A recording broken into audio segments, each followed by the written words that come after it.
However, hindi nila yun nilagay specifically sa Nicene Creed. Okay? Sa 325 na version, 325 AD version ng Nicene Creed, nilagay nila yan. Doon sa 381 AD na version ng Nicene Creed, hindi ito nilagay. However, ganito na yung kanilang understanding. Okay? Not only that, makikita rin natin na of course maraming mga addition doon sa bagong Nicene Creed, which titingnan natin ngayon sa ating lecture. So ang topic natin ngayon is post-Constantinople, Augustine's contributions. Okay? So tapos na tayo sa pre-Nicene, sa time ng laban ni Athanasius ni Arius. Tapos na rin tayo sa pro-Nicene, dito na tayo, what happened after the Council of Constantinople. Okay? So, I've included in our lecture some key outcomes post-Constantinople. The council marked the triumph of the pro-Nicene cause in the East. Okay? Facilitated by the Emperor Theodosius. So again, inaffirm nila yung beliefs ng Nicene Creed or Nicene Council. However, the immediate aftermath was characterized by continued efforts to define orthodoxy and persistent tensions between Eastern and Western church leaders. So, even after the Council of Constantinople, nagpatuloy pa din, of course, nagpatuloy pa rin ang mga heretical views. At dahil dito, nagpatuloy pa rin sila sa kanilang defense ng pro-Nicene orthodoxy or pro-Nicene Trinitarian theology. Okay? Dala-dala nila. Meron na silang documentation na makikita natin sa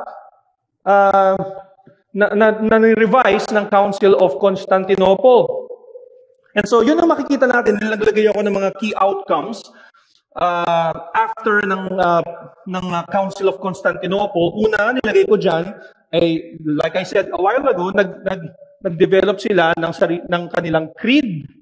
At yung creed na yon ay affirmation nito ng original Nicene Creed, but with additions, okay? Additions and some modifications, okay? So again, the council promulgated a revision of the 325 Nicene Creed. So like I said before, di ba nagre-recite po tayo ng Nicene Creed? Yung Nicene Creed that we are reciting every afternoon worship is not really the creed that was promulgated by the Council of Nicaea. Ito, kapatid. Yan. Okay? And in fact, yung nire-recite po nating Nicene Creed, hindi rin po exactly yung na-promulgate ng Council of Constantinople.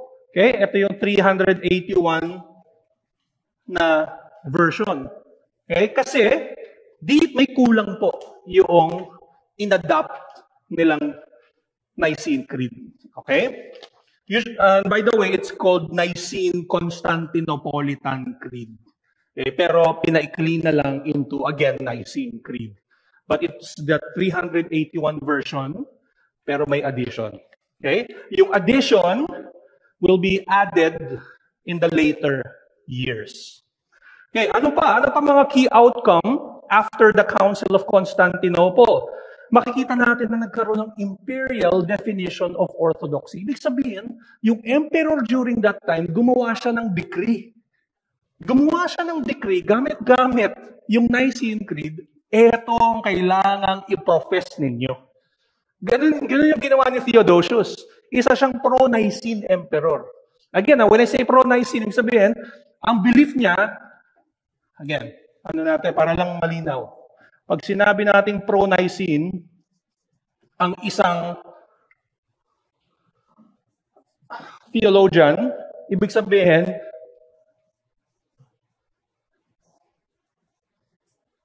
mali. Sorry, ito na lang. Yan. Ibig sabihin, nagsasubscribe siya sa vocabulary or sa understanding ng Trinity,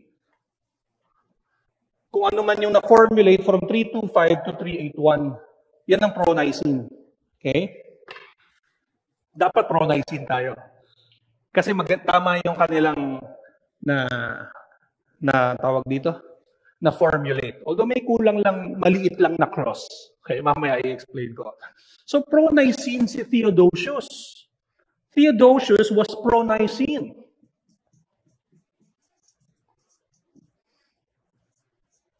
Theodosius the first. Okay? So gumawa siya ng decree. Okay? In 382.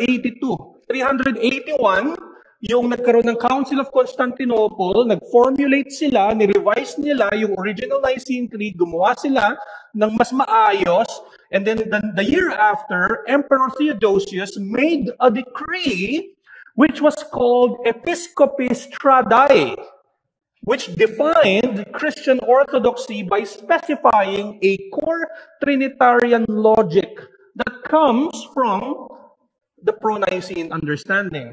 Ano yung logic na yon? Affirming the undivided ousia of the Trinity while asserting three hypostases.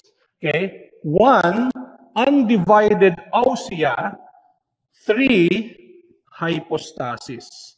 Kita niyo?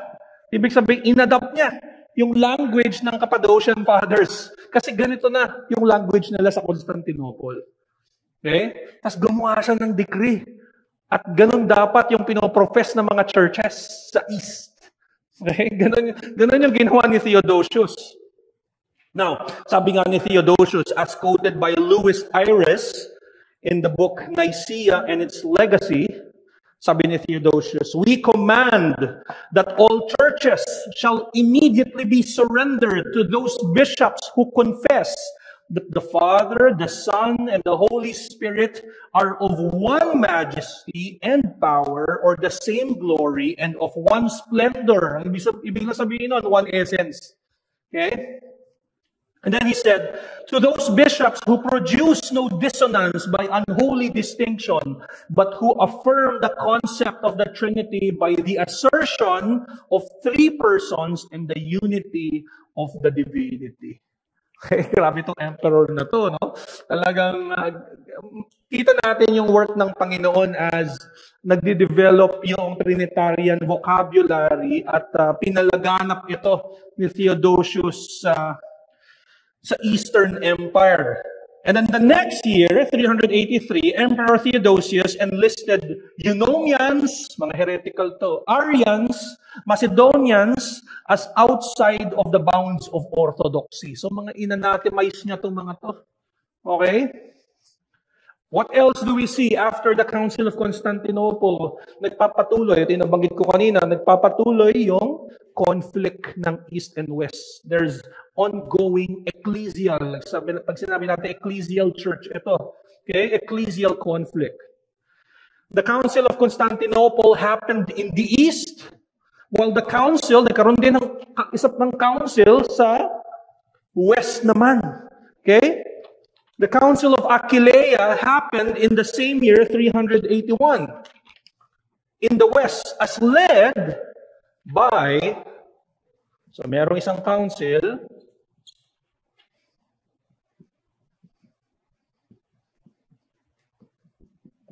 yan ay led, and probably you probably heard of his name, Ambrose of Italy. Milan, Italy. Okay? So kung merong Cappadocian Fathers, nandoon din si Gregory of Nyssa sa Council of Constantinople sa East, meron namang Ambrose sa West. Okay? And then, the former, which is the Council of Constantinople, was considered an ecumenical in scope. Ibig sabihin, mas malaki yung scope ng Constantinople. Kahit sa East lang yan, sobrang laganap dahil nga kay Theodosius. Okay? Pero, yung Council of Aquileia was only local. About 30 or so participants. Mas maliit siya compared dun sa Council of Constantinople. Kaya nga hindi ganun kasikat yung Council of Aquileia. Okay? And then, both councils refuted Arianism. And then the Aquileian bishops, yung mga nandoon sa Council of Aquileia, they were unhappy with many of the decisions made at Constantinople. Okay, merong isa, ang pangalan niya ay Paulinus, isa siyang bishop. He was appointed in Antioch. Okay, at ayaw yon ng mga Aquileian bishops. So I think may mga political issues din ito. Okay? And then, what else? The East's failure to consult with Rome. So, nung nagkaroon ng Council of Constantinople na inis, ang mga Council of Aquileia, they were unhappy because these people in the East did not consult the largest or the most prominent church in the West, which is the Church of Rome. Hindi man lang daw sila nag-consult. So doon pa lang medyo mayroon ng mga problema among churches. Okay? So, what else? There is also a continued theological development. So, nagpapatuloy ang usapin patungkol sa Trinity. Nagpapatuloy yung development ng understanding nila sa Trinitarian theology even after the Council of Constantinople. Kasi nagkakaroon ng mga panibagong heretical views. Okay? So, mas better na magkaroon sila ng proper definition of terms. Okay? Wait lang. Okay. So, more pro-Nicene works were written by major theologians like Gregory of Nyssa, Ambrose, and mamaya titingnan natin, more importantly, si Augustine. Okay? Okay. Saan na ba? So, again, ang Constantinople ay sa east, and by the way, ang Nicaea is also in the east. Pero dito, may mga Western church fathers na, merong mga Western churches na umattend dyan. Kasi 381 yan, yung attendees niya, napakarami. Etong East, marami rin yan, pero puro Eastern churches lang umattend dyan. Pero yung sa West, kakaunti lang ito. Okay? Okay. So again, kung ang topic natin is about Augustine, ano yung contributions niya? Pero we can't talk about Augustine ang hindi natin tinitingnan yung kanyang influence. Ang influence niya, ang major influence niya, according sa kanyang confessions, ay si Ambrose. Ambrose of Milan. Okay? Si Ambrose naman ay galing sa West. Okay? Kaya nga ang Council of Aquileia was led by him. He's from the West, and the council happened in the West. Ambrose was a bishop in Milan. Bago siya maging bishop, ang bishop nila, and by the way, when I say bishop, elder, pastor, okay? Ang bishop before him was an Arian bishop. Okay? And then, lumalaganap na, dahil nga, especially noong si Athanasius, yung kanyang teaching, sobrang sumikat si Athanasius eh. Sa sobrang sikat ni Athanasius, di ba nga si Hilary, si Athanasius was from the east. Si Hilary of Poitiers, naalala niyo ba? Si Hilary was from the west. At ang tawag kay Hilary, Athanasius of the West. Sobrang sikat ni Athanasius na yung mga refutations niya against Arianism, talagang abot yun sa West. Okay? And si Ambrose, inadapt niya yung ganong teachings. Inadapt niya yun. Kaya nga, habang yung bishop ng isang church na kung nasaan siya, sa Milan, ay Arian, siya, Athanasian yung kanyang Trinity, yung kanyang understanding ng Trinity. There was this incident wherein the people were shouting, Ambrose, Bishop, Ambrose, Bishop, Ambrose, Bishop. Pero si Ambrose, parang syempre, hindi pa niya makita yung sarili niya na magiging bishop siya ng Milan. But it happened. Okay? So may mga ganong instance sa kanyang life. So he lived a life in campaign against Arians. Okay? His teaching reflects the mature expression of pro-Nicene theology that arose in the latter half of the 4th century. Okay, mga 380s to 400s. Among Latin and Greek-speaking Christians. And by the way, when I say Latin, ito yung mga nasa West. Okay? Yung mga nasa West,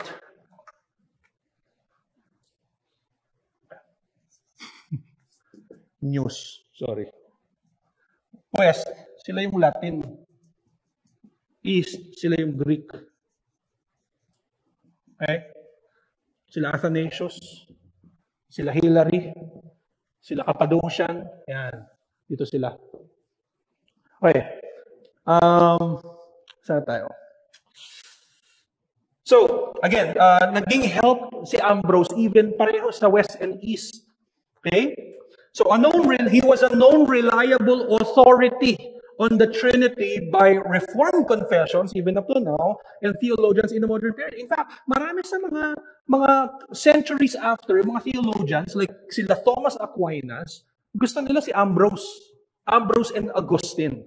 Okay? Si Aquinas, nakuha niya yung kanyang understanding ng divine simplicity, mostly kay Ambrose at kay Augustine. Okay? So, meron siyang, kumbaga, that's what I mean when I said in the lecture, reliable authority. Na even the succeeding theologians would quote, would view the Trinitarian theology of Ambrose and Augustine as reliable. Okay? So, naglista ako dyan ng mga tulong ni Ambrose pagdating sa Trinity, sa development ng Trinitarian theology. Una, so may mga mauulit dito. Una, si Ambrose, makikita sa mga writings niya, malinaw yung tinatawag nating inseparable operations. Sige, Ambrose. Okay? Inseparable. Sorry po sa aking writing. Inseparable operations. Okay? He asserted that the Father, the Son, and the Holy Spirit act inseparably in all external works. Lahat ng kanilang external works. Okay? Naalala niyo ba yung term na ginamit natin na, by the way, ay makikita rin natin sa teachings ni Athanasius, yung term na theologia. Naalala niyo ba to? At oikonomia. Naalala niyo ba kung ano ang theologia at oikonomia? Ang theologia is ano yung in God, inherent in God, within God, to the Godhead. Ang oikonomia is everything outside of God. Okay? May other terms dito. Pwede nating sabihin immanent. Pwede nating sabihin dito economy. So parang oikonomia, economy. Meron ding other terms pa. Ad intra. And ad extra. Yan. So, baka ma-interchange natin yung mga terms na yan soon. Pero, for example, if we speak of the eternal begottenness of the Son, saan yun? Theologia or oikonomia? It's dito yun sa theologia kasi kung ano yung nasa Diyos. How about salvation? Saan yun? Dito yon sa oikonomia. Kasi it's God's external act, external work. Ito yung internal, yung theologia. Okay? So para malinaw. And then we're saying, ang inseparable operations ay yung mga external works ng Diyos, according to Ambrose, ay considered one. Hindi mo pwedeng paghiwalayin. Okay? Now, pwede mo sabihin na, teka, Si Son ang nag-incarnate, hindi si Father. Totoo yan. Hindi mo pwede sabihin na si Father yung nag-incarnate. Hindi mo rin pwede sabihin na si Father yung nag-suffer. Okay? Heretical view yun, by the way. Pero what we're saying is that even in the death of Christ, His resurrection, inseparable ang operations ng Diyos. That we can say na redemption is God's work. Salvation is God's work. Okay? So we can say that kasi hindi mo mapaghihiwalay ang works nila. Okay? Rooted yan sa kanilang pagiging isa. Okay? Dahil inseparable din ang tatlong persona. Hindi sila pwedeng divided. We can distinguish them, but we can never ever speak in a way that they are divided. Okay? Kapag divided sila, parang tatlong essence na yon, at tatlong Diyos yon. Okay? So, ibig sabihin, yung work of salvation, work yan ng Diyos. The Father acts through the Son by the Holy Spirit. Mamaya mas bibigyan ko ng diin yan kasi mas naging mature yung language pagdating kay Augustine. Pero kinuha din ni Augustine yung inseparable operations. Of course, hindi yun yung exact words. Medyo Latin yung words doon eh. Pero yun ang ibig sabihin, inseparable operations. Kinuha din yun ni Augustine, nag-address siya doon at mas nag-mature pa yung language nung si Augustine na ang nagsulat. Okay? So that's inseparable operations. Hindi mo mapapaghiwalay ang operations ng Father, Son, and Holy Spirit. Okay? Yung work of salvation, work yun ni Father, Son, and Holy Spirit. It's a Trinitarian work. The gospel is a Trinitarian gospel. Hindi lang siya work ni Son. Okay? Walang gospel kung hindi nag-work ang Father at ang Holy Spirit. It's a Trinitarian work and you cannot separate that. Okay, let's move on. Another contribution of Ambrose is his affirmation of eternal generation. If you remember, as early as pre-Nicene, meron nang nagsusulat patungkol sa eternal generation. Hindi yan yung exact words, pero malinaw na kagad yan sa mga pre-Nicene fathers. Okay? At ina-affirm yun ni Ambrose sa kanyang writings. He offered commentary related to the Nicene Creed's formulation of the Son's eternal generation. Ang ginawa ni Ambrose, kinuha niya yung formulation ng Nicene Creed, yung nakuha sa Council of Constantinople, at nag-commentary siya doon, gumawa siya ng commentary sa Nicene Creed. Ito yung sabi niya, regarding the phrase, light from light, true God from true God. He commented that the Son seems to go out, not from some place, but as God from God, as Son from Father. Ang ganda yung kanyang sinabi. Tingnan natin yung true God from true God.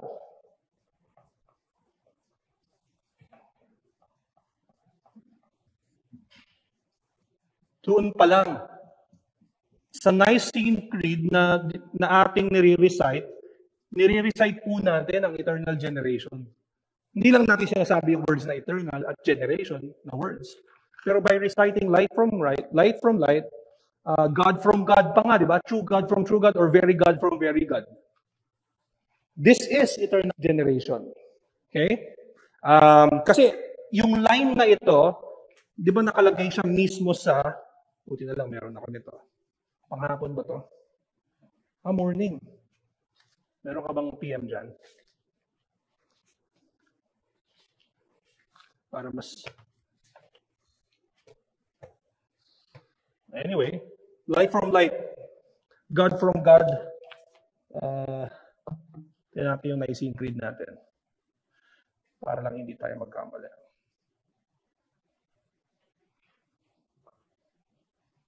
Okay.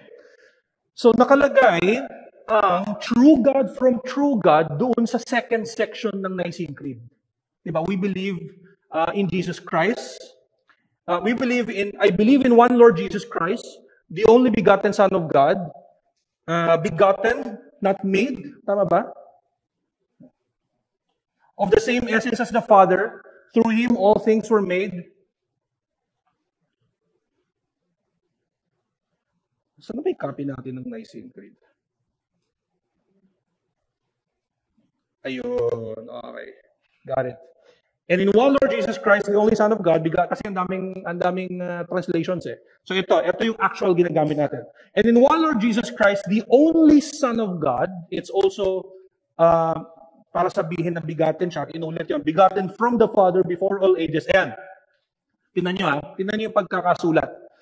We believe in one Lord Jesus Christ, the only Son of God, begotten from the Father before all ages. Right? Yung line na yon.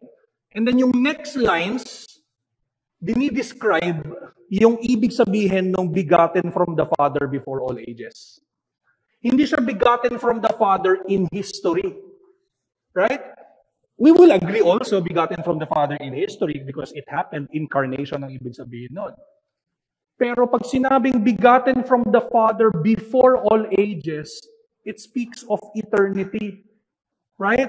And then sinabi, God from God, light from light, true God from true God. Parang ini-emphasize yung same thing. Ibig sabihin, may pinanggalingan, ito yung pinanggalingan at may nanggaling. Nanggaling ang true God sa true God. Right? Lack of course, yung human language natin, di ba? God from God, light from light, true God from true God. This speaks of who? God the Father, God the Son. Is the Son God? Is the Son God Himself? Yes. Is the Father God Himself? Yes. Is the Son from the Father? Yes. So, ano yan? Eternal generation yung language na yan. Okay? Galing ang Diyos sa Diyos. For the lack of course, words. Okay? So, ina-affirm yun ni Ambrose. Okay? In-affirm niya yung sinulat sa Council of Constantinople. What else? At makikita rin natin kay Ambrose yung mutual in-being na tinatawag or yung tinatawag na perichoresis. Okay? He was a major theological influence kasama ni Augustine doon sa tinatawag na perichoresis. Pati si Ambrose, meron siyang contribution dyan. Ano yung perichoresis? Ang perichoresis ang tinatawag na mutual in being. Okay? Ibig sabihin, Father, Son, Holy Spirit. Right? Kunwari ganyan. Ang sabi ni Kristo, the Father is in Him and He is in the Father. Ibig sabihin, naninirahan ang Diyos Ama sa Diyos Anak at vice versa. At ganun din, ang Holy Spirit naninirahan sa Father at ang Father naninirahan sa Holy Spirit. Ganun din. Yan yung mutual in-being na tinatawag or perichoresis. Okay? Language yun ni Kristo sa Gospels at ina-affirm yun ni Ambrose of Milan. In fact, kaya rin natin masasabi na inseparable ang operations ng Diyos dahil din sa kanilang mutual in-being. Dahil sa kanilang perichoretical na relationship. Okay? So, yan ang mga in-affirm ni Ambrose of Milan. Dadako na po tayo. Dadako na tayo sa susunod at ang ating main theologian sa topic na ito at yun ay si Augustine. Okay? Dinaanan ko lamang po si Ambrose kasi yan ang kanyang, si Ambrose ang isa sa mga major influences po ni Augustine. Okay? Dagdag ko lang doon sa perichoresis, no? Doon sa John chapter 10, tingnan natin yung John chapter 10, verse 28, para makita niyo yung language nung ano nangyari. John chapter 10, verse 30 pala. John chapter 10, verse 30, ang sabi dyan, I and the Father are one. Now, pwede niyong sabihin, teka, It speaks of the essence of God. Kung yun ang understanding natin doon, I don't think that would be wrong. Kasi totoo naman na ang Diyos Anak at Diyos Ama ay isa. Right? Because of their one essence. In one sense, we can affirm yon because they are one in essence. Pero I think, hindi yun ang primary doctrine behind it. In fact, it speaks of the perichoresis. Okay? Yung personal yung context niyan I believe na perichoresis yan, yun yung primary dinedeclare doon sa language na iyon. Okay? I and the Father are one. That's because the Father is in the Son and the Son is in the Father. Okay? Alright. Let's move on. Kay Augustine. Si Augustine, he lived in 354 to 430 AD. He's also from the West. Si Ambrose and Augustine, they met in 384 AD when Augustine was a young teacher and a follower. Pagan pa si Augustine ito. Isa pa siyang Manichaeist. Okay? Siya ay believer ng Manichaeism. Ano ba ang Manichaeism? Ang Manichaeism ay isang syncretistic religion. Pag sinabing syncretistic, parang tinanggap yung other religions at nagsama-sama sila. Okay? Specifically sa Manichaeism, tinanggap yung Christianity, so tinatanggap si Jesus Christ. Hindi lang yun, pati yung Zoroastrianism, pati Gnosticism. So combination ito ng mga religion na iyan. Ang core belief nila was its core belief was a cosmic struggle. It's about a cosmic struggle between good and evil. At ang good sa kanila ay yun yung spiritual. So parang doon mo makikita yung Gnosticism doon. Yung evil sa kanila ay yung physical matter. Gnosticism yun. Okay? And humanity's soul, yung mga kaluluwa daw natin, trapped in the material world. At kailangan ng salvation. At yung salvation na yan, attainable lamang through spiritual knowledge and ascetic practices. Okay? Asceticism, yung parang kasama doon yung parang pietism, parang radical pietism to, yung talagang paghihirap. Okay? In order for you to be saved. Yun yung kanilang understanding. Hanggang sa siya ay naging Kristiyano, si Augustine, and when he became a Christian, he wrote yung On the Trinity or De Trinitate in Latin. That's his writing was an attempt to explore the mystery of the Trinity, which had a huge impact on later Western theology. Okay? Si Augustine, marami siyang opponents at marami siyang nirefute na doctrine sa kanyang writings on the Trinity, pati nga sa Confessions meron din Okay? Tingnan natin yung mga yan. Una, na-refute din niya Arianism kasi nagpatuloy yung Arianism Okay? Nagpapatuloy yung Arianism even in the time of Augustine. Ano nga ba ang Arianism? Ang Arianism para kay Arius is that kapag sinabi daw na begotten si Son, ang ibig sabihin nun, katulad din ng begottenness ng mga tao. So, ibig sabihin, tinignan niya na ang Son of God, si Jesus Christ, ay creature. Ganon ang Arianism. Si Son ay isa lamang creature. And that the Son was produced by the act of will of the Father. There was a point in time, according to Arius, that the Son became the Son. Okay? Pero si Augustine, in his writing in the Trinitate or on the Trinity, he addressed and refuted this Arian error and defended the full unity and equality of the Father, Son, and the Spirit. Basically, ine-echo lamang ni Augustine ang mga writings ng mga nauna sa kanya. Okay?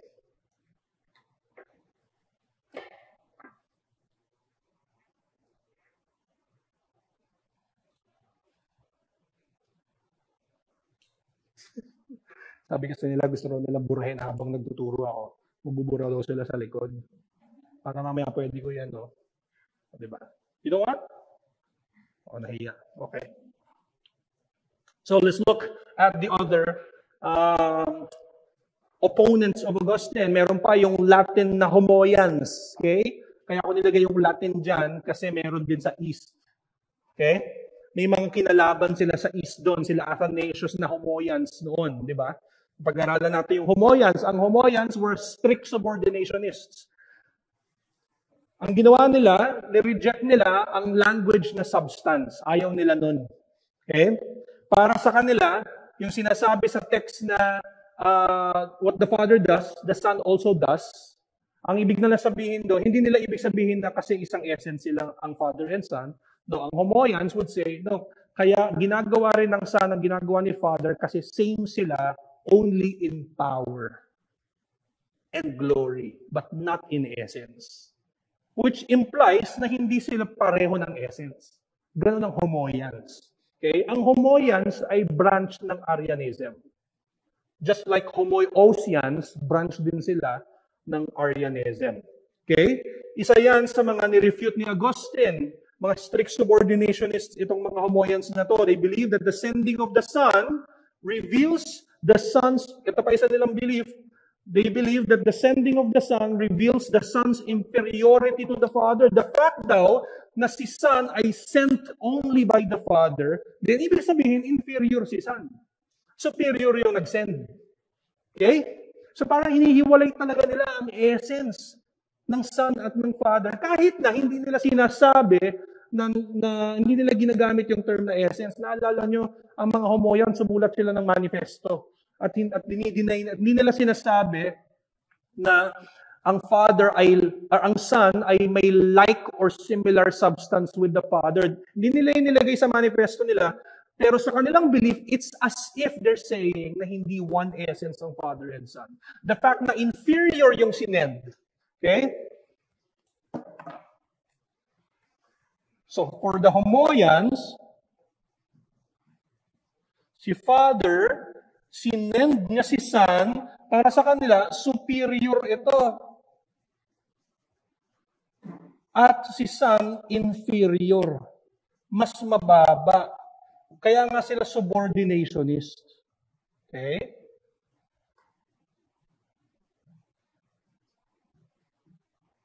Subordinationist. Si Son ay subordinate ni Father.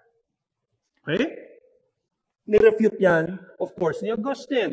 Ang sabi ni Augustine, on the Trinity, sabi niya, not because one is greater and the other less, but because one is the Father and the other the Son. So sinasabi niya, hindi dahil, just because, ang understanding ng Homoians, just because sinend siya ni Father, superior na si Father, inferior si Son in a sense na parang magkaiba sila ng essence. Ang sabi ni Augustine, hindi. Kaya sinend yung Son kasi Son siya.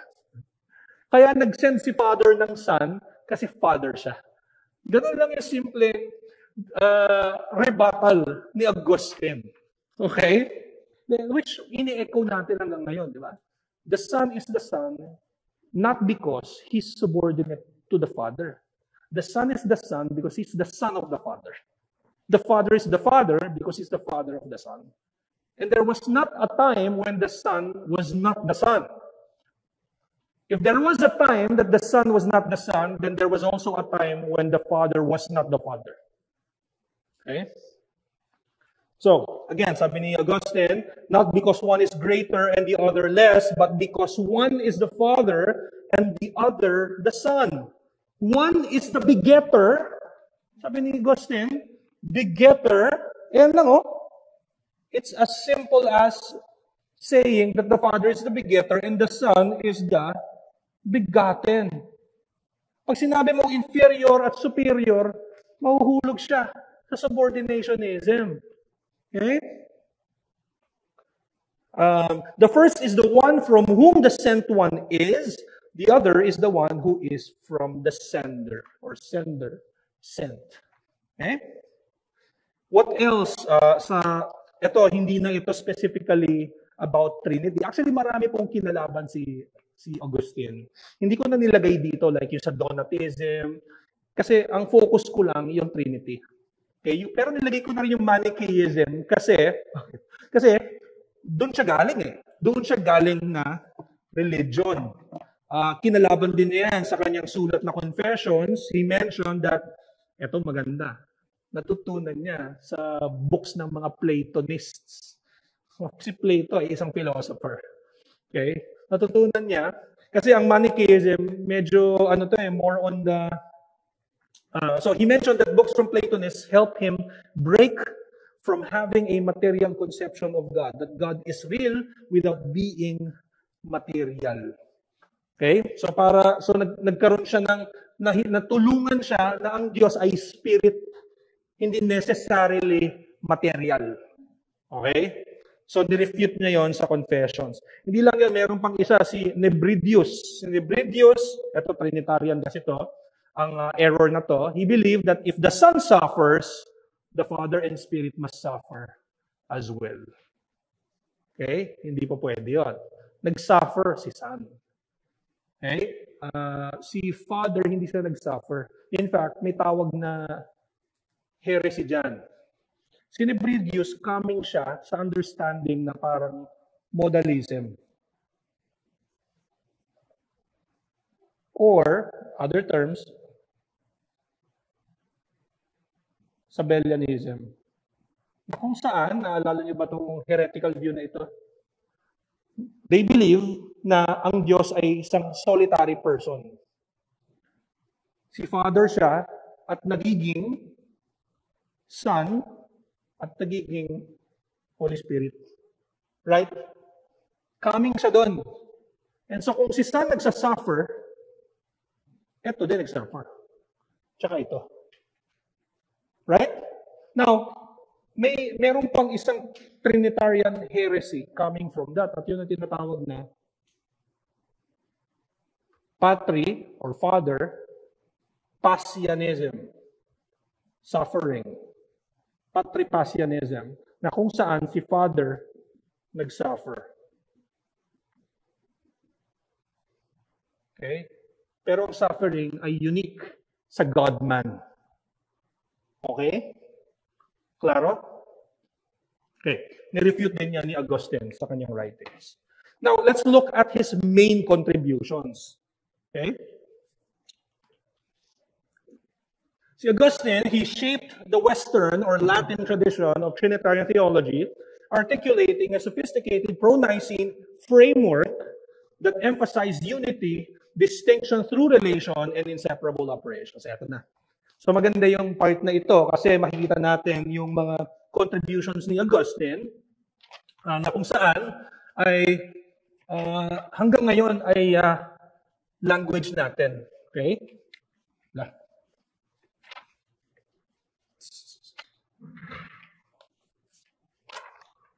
Kailangan ko ng alcohol.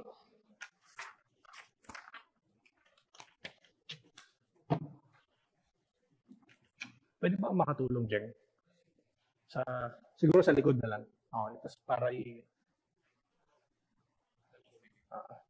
kaso kailangan ng kapatid. Alcohol yan. Okay, so punta tayo sa contributions ni Augustine. Okay? Like I said, malaki ang contributions ni Augustine even sa languages natin ngayon. Okay? Kaya sa kanya tayo magfo-focus instead of kay Ambrose. Kasi si Augustine, sumula talaga siya ng treatise niya patungkol specifically sa Trinity at he titled it on the De Trinitate. Unang makikita natin contribution niya ay yung unity at equality ng three persons. Okay? Or yung tinatawag natin kanina, ad intra. Di ba? From there, marami pa akong dinagdag, under ng unity and equality na contribution ni Augustine, makikita natin yung substantial unity na understanding. Ano yung sabihin na? Substantial unity. Thanks, Jen. So, una, unity and equality.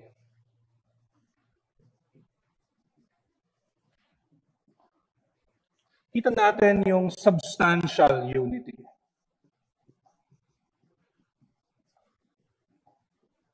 Okay. From the term substance. Okay? Sabi ni Augustine sa De Trinitate, for the rightness of saying, believing, understanding that the Father and the Son and the Holy Spirit are of one and the same substance or essence. Very important yon. Okay?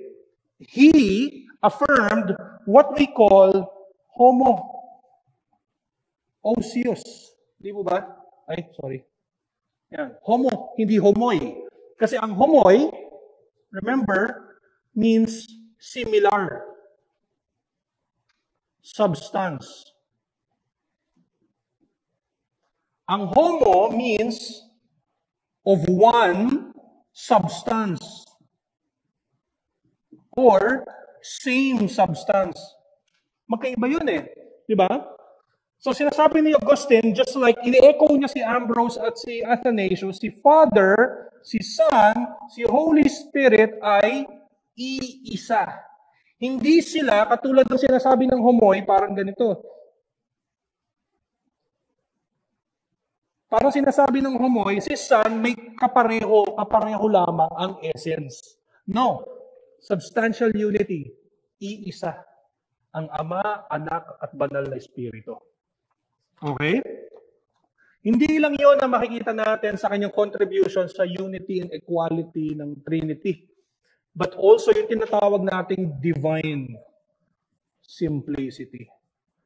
Yan. Okay. Divine simplicity. Sabi ni Augustine, since, sa book 6, chapter 4. Okay, kung titingnan niyo po pwede kayo pumunta sa newadvent.org, although Roman Catholic yon, pero nandun naman yung writing ni Augustine. Wala namang problema na tingnan natin yun. Okay? Sabi niya, doon ko ito kinuha. Sabi ni Augustine, since in the human mind, to be is not the same as to be strong or prudent or just or temperate. For a mind can exist and yet have none of these virtues. Sinasabi ni Augustine, sa human mind natin, or even sa ating kapasidad, sa ating kakayahan, ang isang just na person ay hindi siya necessarily, let's say, wicked person. Magkaiba. Pwedeng wicked siya at just siya, pero not of the same time, or hindi siya gano'n. Kumbaga, pwede siyang maging wicked at times, pwede siyang maging good at times, or righteous at times. Ganon siya. Ganon ng tao. Okay? Pero, sabi ni Augustine, but in God, to be is the same as to be strong. Ibig sabihin ng to be, yung kung sino siya. Okay? To be is the same as to be strong, or to be just, or to be wise, or whatever is said of that simply multiplicity or multifold simplicity whereby to signify his substance. What's he saying is this. Yung strength ni God, to be siya, is same as yung kanyang power, strong. Ano pa? Yung kanyang wise, wisdom. Ano pa? Yung kanyang kaninang justice. Yan ang simplicity. Ang Diyos, hindi siya composed of parts. Hindi siya part powerful, part wise, or part just. Okay? Hindi siya composed ng parts.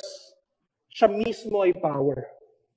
Pwede nating sabihin naman na powerful si God, wala namang masama doon. Pero may difference pa rin. Kapag sinabi natin God has power, now, hindi naman automatically condemning yun kapag may nagsabi na gano'n. Magkita na ito last week, right? Hindi ibig sabihin, kunwari, God has wisdom. Ang divine simplicity would reject such language. Now, I'm not saying that you can never ever use such language. Of course, syempre limitado tayo ng ating finitude bilang mga tao lamang. Gets natin ang ibig nating sabihin kapag sinabi ng isang kapatid natin, may wisdom ang Panginoon. Okay? Wala problema doon. Hindi naman i-review kagad natin. Pero pag sinabi mo God has wisdom, we do not speak of wisdom as a separate attribute or property other than God Himself. Kasi pag sinabi mong God has, we're talking about the term has, which is a possessive term. Has, meron siya. Parang meron ako, I have a cell phone. The cell phone and myself are not identical in that sense, right? I have it. It's separate from who I am. But when we speak of God, hindi siya separate. Kasi imagine mo kapag ang Diyos ay may wisdom, then ang wisdom is something outside of God. Ito yung next question. Saan yun galing? Kung outside of God yun, saan yun galing? Wala. Ang pinanggagalingan ultimately ng wisdom, ultimately ng power, ng justice, Diyos. Okay? Now, there are more. So, there are more things na matatalakay pa natin to in the next weeks. So, hindi composed ng mga parts ang Diyos. Part powerful, partly wisdom, wala siyang katawan, physical body, pero marami pang iba. Okay? So, parang tayo, eto ka, tapos mag-isip ka ng mga properties or yung mga tipong mga characteristics ng isang taong to. Marahil mabait, ano pa ba? Siya ay charitable, mapagbigay, right? So marami siyang properties ang isang tao na hindi siya yon, right? Pero pagdating sa Diyos, ang mga properties na to ay, kumbaga, identifiable sa kanyang essence. Hindi siya nahihiwalay sa kung sino siya. Okay? Ganun ang simplicity. Kaya natin siya sabing simple ang Diyos, hindi siya complex in a sense na hindi siya composite. And marami pa tayong matututunan kasi other than wala siyang katawan physically, other than ang kanyang properties ay identifiable sa sarili niyang essence, marami pa siyang compositions na mapag-uusapan natin yan sa conference. Okay? And siguro, madadaanan na rin natin sa mga next months or weeks natin pag-aaral. But isa yan sa mga ina-affirm ni Augustine, yung divine simplicity. Okay? Now, next, meron pa yung distinction, ito maganda itong part na to, distinction and relations of origin. Nasa ad intra pa rin po tayo Ad intra pa rin tayo. Hindi ito ad extra. Okay? So, distinctions. Ito tayo. Distinctions.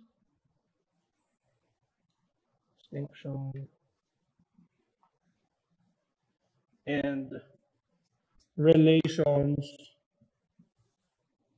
of origin.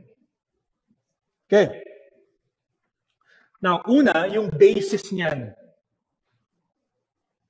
Basis for the distinctions. May contribution dyan, si Augustine.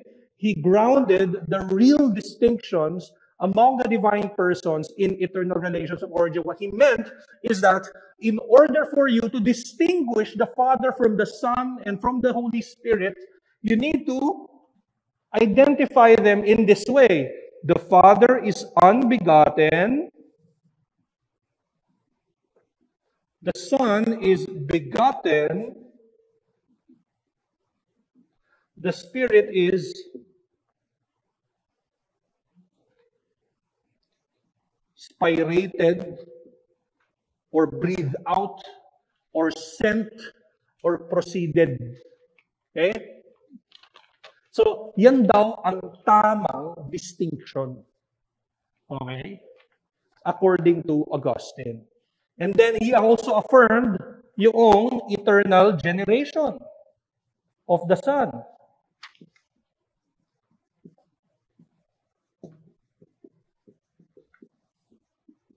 Okay, eternal generation of the Son. He affirmed that the Son is eternally from the Father. Okay? Kanyang inaffirm yung from the Father. Mamaya titingnan natin, meron siyang, maganda yung dinevelop niyang hermeneutical rule dyan. Okay? From the Father. Ibig sabihin, the Father is not from the Son. Hindi pa pwede yun. Okay? Yung Son is from the Father. Okay? Connected yan doon sa mga susunod pang ilagay ko dyan. Next, since inaffirm niya yung eternal generation, inaffirm din niya yung eternal procession of the Holy Spirit. Okay? Eternal procession of the Holy Spirit. In fact, to be specific, ang kanyang view ay yung tinatawag na filioque. Ano yun? Ang filioque is a phrase or a clause ng ibig sabihin, and the Son. Okay? Ang kanyang view ng eternal procession of the Holy Spirit is that, di ba? The Father eternally begets the Son.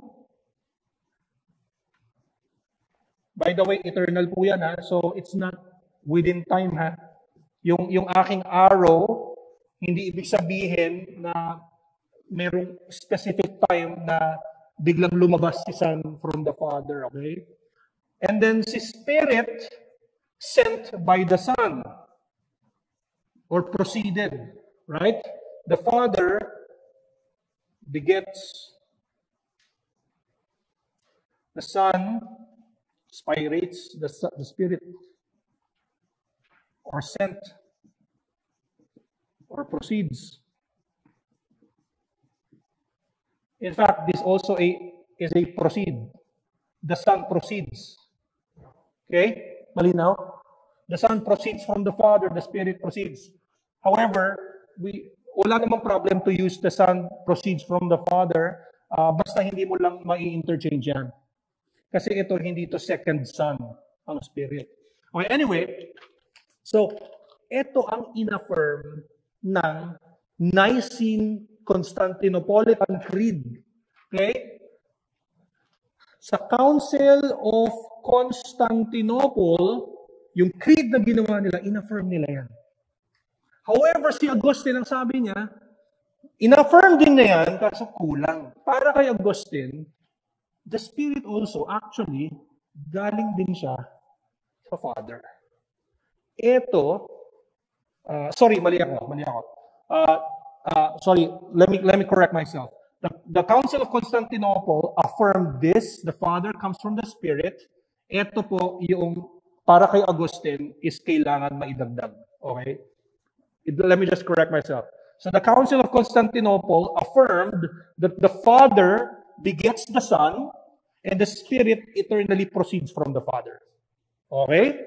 Si Augustine, doon niya dinagdag or para sa kanya, kulang yun. Para sa kanya, the Spirit also comes from the Son. Okay? Kaya nga, sa ating Nicene Creed, di ba? He proceeds from the Father and the Son. Okay? Isa si Augustine sa mga main influence. Although, later pa yon madadagdag.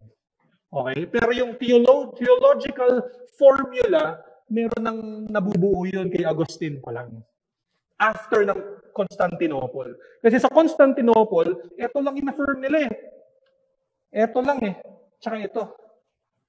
Okay? Pero ito hindi nila in-affirm. Okay? And by the way, East, ito si Augustine is from West.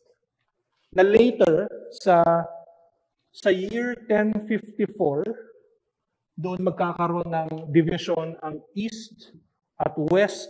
Ang East, i-affirm ang Father, Son, Spirit.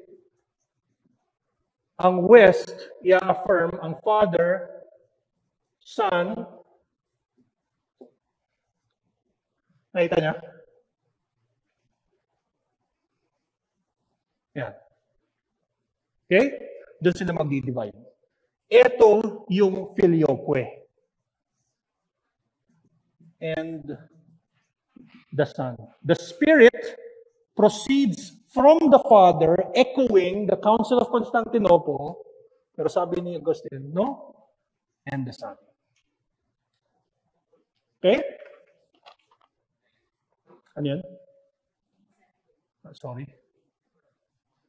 Mahirap kasi, mabura. Okay. Sana tayo. So again, he affirmed that the Holy Spirit proceeds jointly from the Father and the Son. Hindi lang yun. Ang sinasabi pa ni Augustine, ang Spirit, as He proceeds from the Father and the Son, it's not like there are two entities na parang step 1, step 2. Hindi ganun. Ang sinasabi ni Augustine, no, they're jointly. It's as if there's one procession. Okay? Hindi ito one procession, two procession. No. Considered siyang isa. Okay? Yung sa Father and Son to the Spirit. Jointly. Sabi ni Augustine again, and just as for the Holy Spirit, His being the gift of God means His proceeding from the Father, so His being sent means His being known to proceed from Him. Nor, by the way, can we say that the Holy Spirit does not proceed from the Son as well. It is not without point that the same Spirit is called the Spirit of the Father and of the Son. And even in the New Testament, ang Holy Spirit, ang tawag sa Kanya, Spirit of Christ. Sabihin, galing din siya. He also proceeds from the Son. Okay? Augustine also uniquely identified the Holy Spirit as the gift and love. Ang ganda ng language na na-develop ni Augustine dito. Tingnan niyo ha. Si Father, si Son, si Holy Spirit. So, malinaw sa New Testament na mahal ng Diyos Ama ang Diyos Anak. Tama? The Father loves the Son. Now, if the Father loves the Son, yung love na yon, separate entity pa yon from the Father and the Son. Kasi the Father loves. So, does that mean na yung characteristic or property na pagmamahal ay outside pa from the Father and the Son? So, sinasabi ni Augustine, no. When we say that the Father loves the Son, yung love na yon ay isang person. At yun ang Holy Spirit. Gets? Okay? So siya ang love. Now, pwede natin sabihin that God is love. The Trinity, the Triune God. Yes. Pero, in the future, pag-aaralan natin yung sinasabing, yung terminology na appropriation. Ang appropriation ay isang doktrina na kung saan, kung ano yung common sa Diyos, ay i-apply mo sa isang person. Ang love ay common sa Triune God, at ina-apply natin yan, specifically si Augustine, ina-apply niya specifically sa person ng Holy Spirit. Si Son, malinaw sa Book of John, siya ang beloved Son, ang Diyos, ang lover. Kita niya? Okay? Lover, si Father, according kay Augustine, si Son ang beloved Son, at kung tayo ay in Christ, di ba sa sulat ni John, tinatawag din tayong beloved. Even si John, the beloved. Dahil tayo ay in Christ, beloved din tayo. Okay? At ang love is the Holy Spirit. Okay? Makita natin yan sa writings ni Augustine. The Spirit is the bond of love between the Father and the Son. Now, isa pa, in Latin, it's Principium Deitatis. Okay? He affirmed that the Father is the source of deity. Now, maraming allergic dito. Maraming allergic sa lengguwahe na ang Diyos Ama ay ang source. Okay? Ayaw nilang tanggapin na source ang Diyos Ama. Pero malinaw na mayroong logical order. Mayroong order sa Trinity. Okay? Pero yung order na yon does not necessitate subordination. Does not mean that there's a superior person and an inferior one. Okay? It's just that there is an order. And there is a principium deitatis, or the source of deity, or the source of godness. Okay? Sa kanya nang gagaling yung life or yung essence. Okay? Sabi ni Augustine sa kanyang commentary ng John chapter 15 verse 26. Tingnan muna natin John chapter 15 verse 26.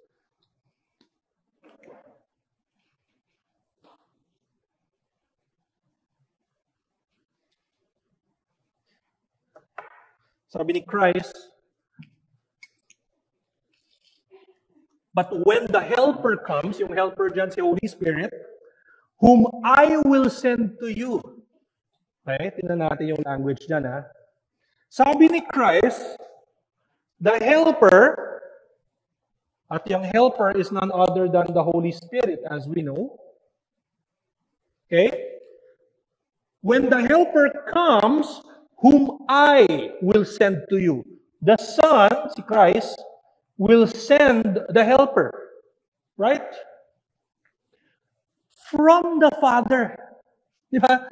Ibig sabihin, tingnan niyo yung text.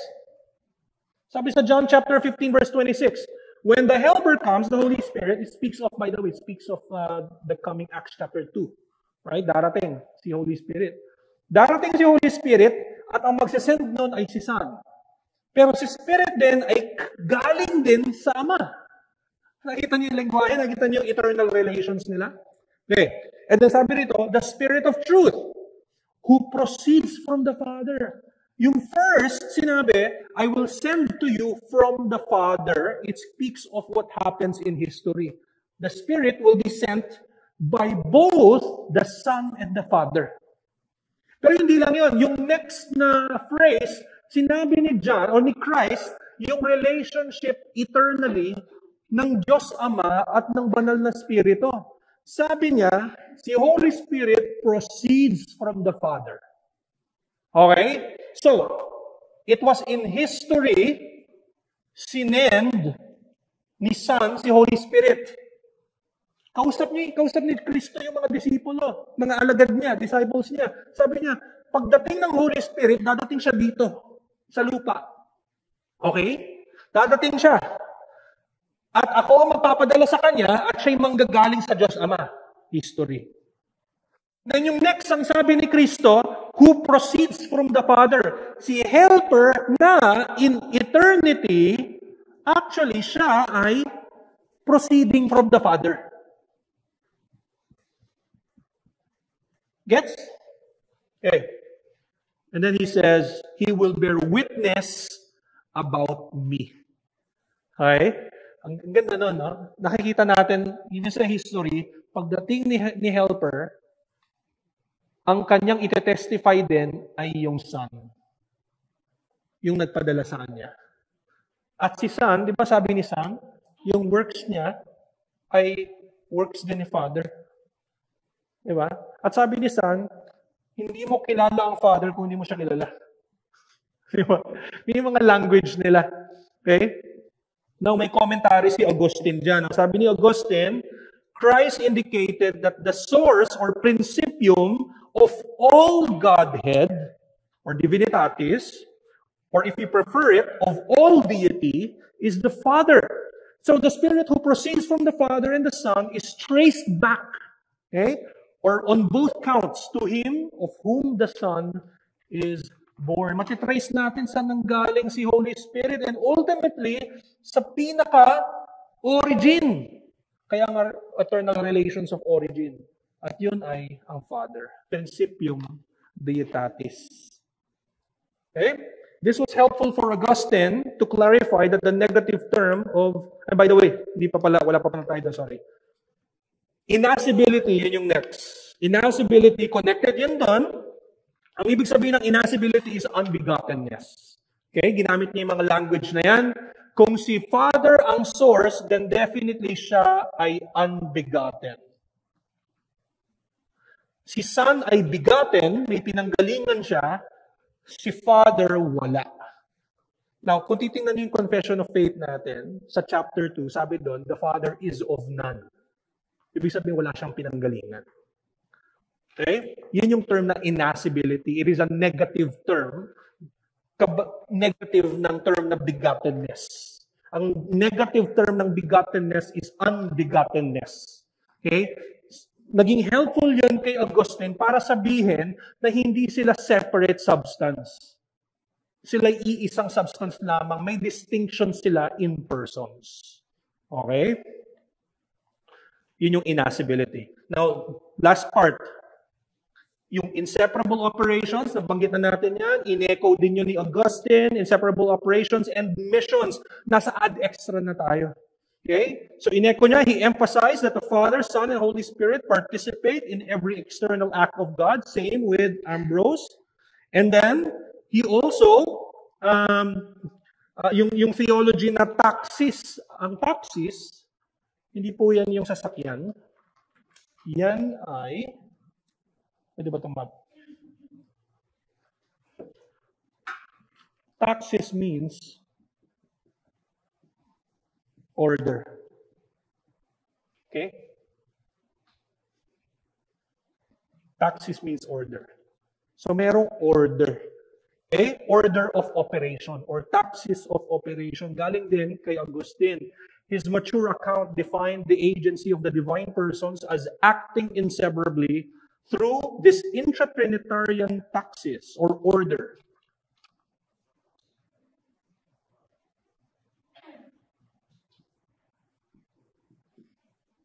May order siya eh. The first person, second person, third person. Malinaw din yan, Matthew chapter 28, verse 19. Go therefore and make disciples of all nations and baptize them in the name of the first person and the second person and the third person. Meron siyang order. Meron siyang logical order. Hindi siya chronological order. Kapag sinabi natin chronological order, parang may time involved. But there's a logical order. What it means, merong taxis, may order. Hindi ibig sabihin, hindi pa pwedeng Son, and then Father, and then Holy Spirit. Hindi pa pwede yan. Now, baka sabihin mo at i-quote mo yung 2 Corinthians chapter 13, verse 14, na nag-benediction si Paul. Ang sabi niya, may the grace of our Lord Jesus Christ and the love of God the Father and the fellowship of the Holy Spirit be with you all. Amen. Ang context kasi noon, patungkol yun sa grasya ng Panginoon, yun yung pinuput forward ni Pablo. Kaya inuna niya yung Son. Pero elsewhere, and many verses, makikita natin, may order talaga ang Trinity. Hindi natin makikita sa New Testament na nanggaling ang Father kay Holy Spirit. Na nanggaling ang Father kay Son. Never. Kaya laging Father, Son, and Holy Spirit. Very important yon. And so doon pa lang makikita natin yung lengguwahe. From the Father,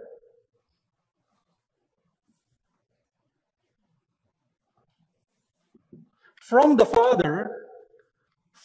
Son, by the Holy Spirit. Okay? Yan yung Trinitarian taxis at order. The Father acts through the Son by the Holy Spirit.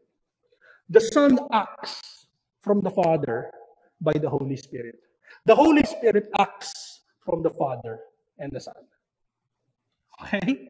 Ganun ang work ng Triune God. The Father acts with the other divine persons according to His mode of being. He is from no one. Okay? Since He is from no one, ang kanyang act is from Him through the Son by the Holy Spirit. The Son acts with the other divine persons according to His mode of being. He is from the Father. The Son acts, and His act is from the Father by the Holy Spirit. The Spirit acts with other divine persons according to His mode of being. He acts from the Father and the Son. Hindi siya, the Spirit acts by the Father. Hindi ganon. The Father acts through the Son by the Spirit. The Son acts from the Father by the Spirit. The Spirit acts from the Father and the Son. Does that make sense? Iyon ang proper taxis. And praise God kila Agustin sa mga lengguwahe na ganoon. Right? Third, missions reveal processions. Marami pa tayo matutunan dito. Actually, nasa conference din ito. Ayun ang title ng session 3. Eternal Relations as Reflections of Missions, of Temporal Missions. Ibig sabihin, yung mga ginagawa ng Diyos sa history, makikita natin doon nire-reflect yung eternal relations nila. Di ba? Pinadala ng Diyos Ama ang Diyos Anak dito at nagkatawang tao ang Diyos Anak. And then nung nag-resurrect ang Diyos Anak after death, pinadala naman ng Diyos Ama at Diyos Anak ang Holy Spirit sa mundo. Yun ay missions nila sa history, pero pinapakita nun at nire-reveal nun ang eternal relations nila. Sabi ni Keith Johnson sa On Classical Trinitarianism, one of Augustine's key insights is that the missions of the Son and Spirit reflect and reveal their relation to the Father. The temporal sending of the Son reveals His eternal generation by the Father, while the temporal sending of the Spirit reveals His eternal procession from the Father and the Son. Okay. Another contribution of Augustine is his hermeneutical rule. He established a comprehensive Christological hermeneutic that introduced 3 canonical rules. Okay, meron siyang 3 rule pag binabasa mo ang work ni, specifically ni Son sa New Testament. At may interpret natin. Una, yung mga text na nagpapakita that the Son is in the form of God. Parang Philippians. Right? The Son is the form of God. Ang pinapakita nun is that equal siya sa Father. Pangalawa, may mga text na referring sa Son as a form of a servant. Philippians din. Na pinapakita that is less in a sense na siya ay tao. Right?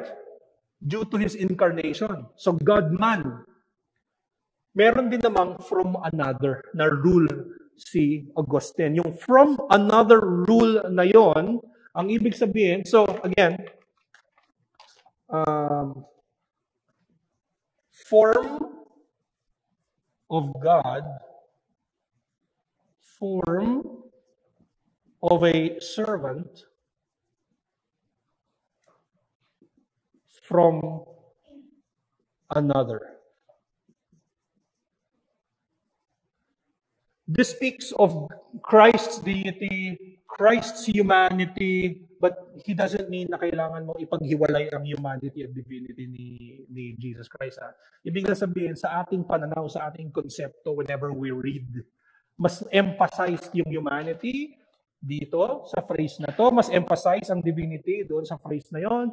But also, pag meron na hindi specifically yung words na from another, pero pag may nagpapakitang text na kung saan si Kristo ay nanggagaling from another, yun naman ay pinapakita ang kanyang eternal relation. Okay? Ito God, divinity, ito humanity, ito ang kanyang eternal relation sa Father. Okay? It intimates the Son is from the Father, which reveals His eternal relation of origin. Makikita natin yan sa John chapter 5, verse 19. Babasahin ko na lang. Sabi dyan, John chapter 5, verse 19. Jesus said to them, "Truly, truly, I say to you, the Son can do nothing of His own accord, but only what He sees the Father doing. For whatever the Father does, the Son does likewise." So it's also, according to Augustine, it is a verse na makikita natin na hindi pwedeng gawin ni Son yung hindi rin ginagawa ni Father. Ibig sabihin siya yung nanggagaling sa Father. Hindi lang yun. Sa verse 26, sabi dyan, "For as the Father has life in Himself," ito, napagandang text nito. The Father has life. Meron siyang life in Himself. Okay? For as the Father has life in Himself, and so He granted. Nag-grant daw siya ng life kanino? Sa Son. Also to have life in Himself. But that life is granted by the Father. It's not the other way around. Yung verse 26, hindi po yun primarily patungkol sa incarnation ni Kristo. Pwede natin sabihin, oo, kasi totoo naman na nagbigay ng buhay bilang tao kay Kristo ay ang Diyos Ama. Pero primarily, ito po ay patungkol sa eternal relations ng Diyos Ama at Diyos Anak. Yung pagbigay ni Father kay Son, that's the Father granting life. Okay? So yung Father begetting the Son eternally, that's Him granting life. Or in other terms, essence. Or being. Okay? Buhay ang ginrant. Doon tayo mapupunta sa dinagdag kong section. Yung communication of life or communication of essence. Now, sa mga sulat ni Augustine, hindi naman niya masyadong pinut forward yung terms na communication of life or communication of essence. Pero sa time natin ngayon, very important ito. Hindi ito problema sa time nila Augustine. Okay? Naging concern siya yung language na, ano ba, communication of life ba ito or of essence ba ito? Or persons, communication of persons. Nag-umpisa yun kila John Calvin, yung ganong concern. Okay? Kasi para kay John Calvin, it should be a communication of persons at hindi communication of essence. Pero sa ating teachings, ang tinuturo natin is that communication po ng essence, buhay, life. Yun yung kinommunicate ng Diyos Ama when He begets eternally the Son. Yun din yung kinommunicate ng Father and Son kay Spirit when they spirated the Spirit. Okay? So, sabi nga ni Augustine sa Tractates on the Gospel of John, "For the Father has life everlasting in Himself, and unless He begot such a Son as had life in Himself, then the Son would not also give life to whom He would wish, as the Father raises the dead and gives them life." Ang argument ni Augustine is that buhay or essence yung kinommunicate ng Diyos Ama sa Diyos Anak kasi buhay din naman ang binibigay ni Kristo sa history. At kung hindi buhay yung ginagrant ng Diyos Ama kay Diyos Anak in eternity, then hindi rin makakapag-grant ng buhay si Kristo sa history. Okay? So iba yung makikita natin yung sinasabi niya na parang ang kino-communicate ng Diyos Ama ay yung kanyang life or yung essence mismo or yung diwa in Tagalog. Okay? More on that in the coming weeks. Although, by the way, wala tayong lecture next week. Okay? So, quick lessons. The Holy Trinity is a revealed mystery that we can confess and apprehend, but never fully comprehend. Sabi nga ni Augustine then, nowhere throughout the revealed will of God is the truth sought out with greater labor. Kumbaga parang it requires great labor in order for you to understand the Trinity. Okay? Nowhere is our finding out of the truth more fruitful. Kumbaga ma-realize mo din na as you search the scriptures and as you study the doctrine of the Trinity, ma-realize mo fruitful pala to. Yeah, mahirap i-apprehend. Hindi natin fully mako-comprehend, pero magiging fruitful siya sa ating buhay. Ang pag-aaral ng Trinidad ay may kinalaman sa ating sanctification. Hindi ito para lamang matuto tayo. Hindi. Ang knowledge natin sa Diyos nakakatulong sa ating spiritual walk. Kasi the more nating marirealize na ang baba natin at napakataas ng Diyos, and that ang response natin sa Diyos ay pagsamba, worship, adoration. Ganito ang Diyos at tayo, hindi. And the more na nare-realize natin, the more sa pag-aaral natin ng Trinidad, it's as if parang, ma-realize natin, we are of a different essence than God. And yet, that essence, that deity, is not impersonal. Ito pinag-aaralan natin Trinidad. Natututunan natin napakalayo. Parang ang layo ng Diyos. Pero hindi siya malayo. Hindi siya malayo. Malayo siya in a sense na tayo ay creatures, yes. Pero hindi siya lumayo in a sense na parang hindi natin maabot at wala tayong maintindihan patungkol sa Diyos. Hindi. Ni-reveal niya ang kanyang sarili. At ni-reveal niya ang kanyang sarili all the more. Siya lumapit siya. Siya yung ang lengguwahe ng confessions, nag-condescend. Bumaba. Hindi lang niya binaba ang kanyang salita para maintindihan natin, bumaba mismo ang salita at nagkatawang tao. Si Kristo. Para sa kaligtasan natin. So, the more na pinag-aaralan natin Trinity, the more na mas tumataas ang tingin natin sa Diyos. And at the same time, mas lumalalim ang appreciation natin na maisip natin, bakit itong Diyos na ito ay bumaba para sa makasalanang katulad ko? Sino ako para iligtas ako ng Diyos? Right? So, nawa ganon ang maging resulta ng ating pag-aaral ng Doctrine of Trinity. Okay? Maganda yung sabi ni Fred Sanders, The Triune God na book. Ang motive daw ni Augustine nung sinulat niya ang De Trinitate is for him to seek the face of God. So ultimately, the reason why we want to know the Trinity kasi gusto natin yung beatific vision. Ngayon pa lang, gusto natin masilayan ang mukha ng Diyos.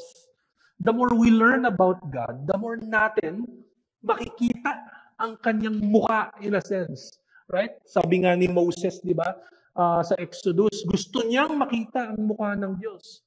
Sana ganun din tayo. Okay? As we study the doctrine of the Trinity. So last lesson natin, studying these deep doctrines is a quest for God's face. Okay? That ends our study. Questions? Yes? Di ba, siya, Nicene Emperor siya ng Rome. So, nung dinikri niya yung, tawag dito, yung Episcopis Tradi, may like, yung mga Arian past, may mga like punishment ba sa kanila kapag nag-hold sila dun sa Arian belief nila? Napakaganda ng question mo, kapatid. Kasi maraming nag-rebel nung time na yun. Imagine mo, di ba 381, nag-meet yung Council of Constantinople sa East at gumawa sila ng revision ng Nicene Creed. Pero wala pa yung filioque clause, right? Ano pa lang, Spirit proceeds from the Father. But anyway, and then the next year, si Theodosius I, ginawa niyang decree ito. Ito dapat ang panghawakan ninyo. Pero maraming nag-retaliate. Specifically, sa Thessalonica. Okay? So, 381 yan. Years after, nag-grow yung mga nag-revolt against Theodosius. Ang ginawa ni Theodosius, pinapatay niya. Kristiyano siya. Tapos pinamassacre niya sa Thessalonica yung maraming nag-revolt. Now, 390 AD, si Ambrose, he was already a bishop of Milan, si Ambrose. It turns out na noong 390 AD, nandun din si Theodosius, Emperor si Theodosius. Si Theodosius, dahil Kristiyano siya, mag-church siya sa Milan. Hindi siya pinapasok ni Ambrose. In fact, mayroong sikat na painting dito. May sikat na painting na kung saan I forgot the title of the painting, pero si Emperor, papasok siya, tapos pinipigilan siya ni Ambrose of Milan. Gusto ni Theodosius mag-partake sa communion. Diniscipline siya ni Ambrose. Hindi siya pinag-partake. Okay? So mga early pictures 'yon ng ano tawag dito? Prevent what do you call that? Pag-fence ng table, right? So finance yung table doon. Hangga't hindi nagre-repent si Theodosius. Ang sabi pa ni Ambrose kay sikat to sa nasa sikat na tong quote na to, I just forgot the exact one. Pero sabi ni Ambrose kay Theodosius, yung ginawa mo parang ginawa ni David. So gayahin mo din yung repentance ni David. Sabi ni Ambrose kay Theodosius. Now, si Theodosius as a response, nag-repent siya. Dumating sa point na parang lumuhod-luhod pa siya doon sa harap ng... Kasi ni-require ni Ambrose na magpakita siya ng public repentance as an emperor. So, he did. He repented and then na-admit din siya. I'm not sure kung gaano katagal, pero he did. So ayun. Sorry, humaba yung kwento. But to answer your question, yeah, definitely, may nag-revolt. So, thanks, Pas. Okay. Tapos second question, Pas. Di ba yung West nag-hold sila sa Filioque? Yes.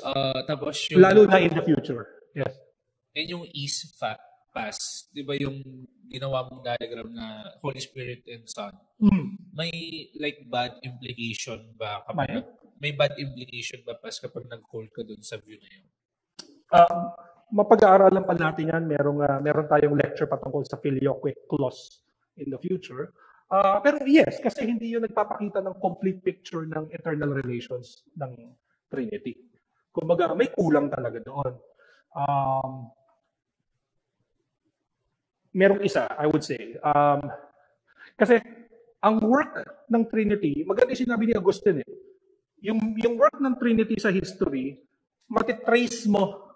Di ba yung parang order ng Father, Son, Spirit, and then Father, Spirit. From history, matitrace mo pabalik yun Right? So, I think even sa work nila, add extra, kulang din. For example, pagdating sa prayer.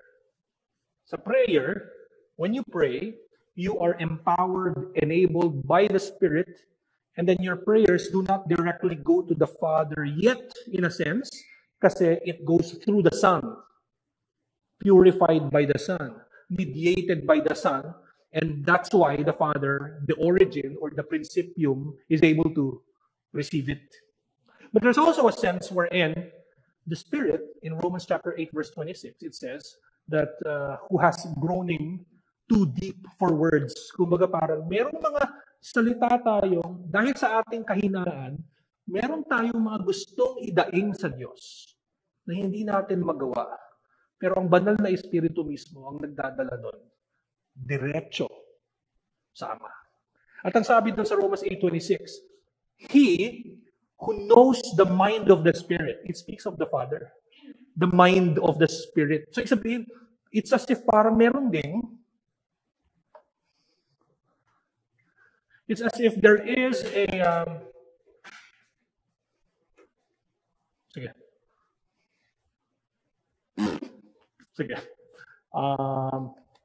Father, Son, Holy Spirit. When we pray, we're enabled by the Holy Spirit, and then our prayers go through our mediator, di ba? Our prayers are, we are enabled by the Spirit, and because of the Spirit, we can cry out, Abba, Father. Right? So siya nag-enable sa atin. At si Spirit, si Son, ang mediator, the man in the middle. So in a sense, parang yung sa Revelation na merong high priest na may hawak na incense, tapos yung usok ng incense pumupunta sa Diyos Ama, si Kristo yung high priest. So siya yung pumapagitna at nag-purify in a sense ng ating mga prayers na syempre hindi naman perfectly holy. Umaabot yan sa principium or sa principle or sa origin, sa Father. Kaya nga tawag natin, pray like this. Father who art in heaven. We are to address the origin. Right? So nakikita niyo order. But in the same sense, Romans 8:26, yun yung sinasabi ko kanina, dahil mahina tayo at meron tayong mga hindi maidaing properly sa Diyos, si Holy Spirit, dinadala na niya. Yes nyo? So, balik rin natin siya. The Father begets the Son, sends the Spirit, the Father sends the Spirit. Nakita niyo yung kung paano pabalik. So, nagpapakita rin ito ng eternal relations. Sorry, nasagot ko ba yung tanong? Sagot naman. Okay, sige. Hindi ko alam kung nasagot ko. Ang dahil ko kasi. Meron pa urong tanong.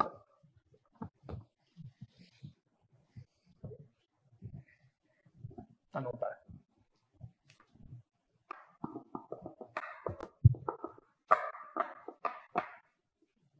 Okay, wala nang questions. Okay, ang next nating topic, probably 2 weeks from now, titingnan natin sila Maximus. And then, maaring dumaan na tayo sa Dark Ages, sa medieval period. Pero ang focus lang natin, Trinity. Aabot din tayo sa mga vocabulary nila Thomas Aquinas. So medyo magtatagal tayo doon kasi maraming contribution si Thomas Aquinas. And then, titingnan din natin sa susunod, sila Karl Rahner. Ito yung mga medyo mas bago-bago na ito. No? May mga contribution sila na it made the languages worse. No? So, ayun, titingnan natin yung mga yan. Okay, sige. Let's pray. Our Most High God and Heavenly Father, kami po'y nagpapasalamat sa inyong kabutihan sa amin. Nawa Panginoon ay, Lord, that these lectures would motivate us all the more to worship you every Lord's Day, na mas lalong lumalim ang aming understanding sa iyo at mas ma-appreciate namin ang inyong kabutihan sa gospel. Ingatan niyo pong bawat isa, Panginoong Diyos. We praise you in Jesus' name. Amen. Pray.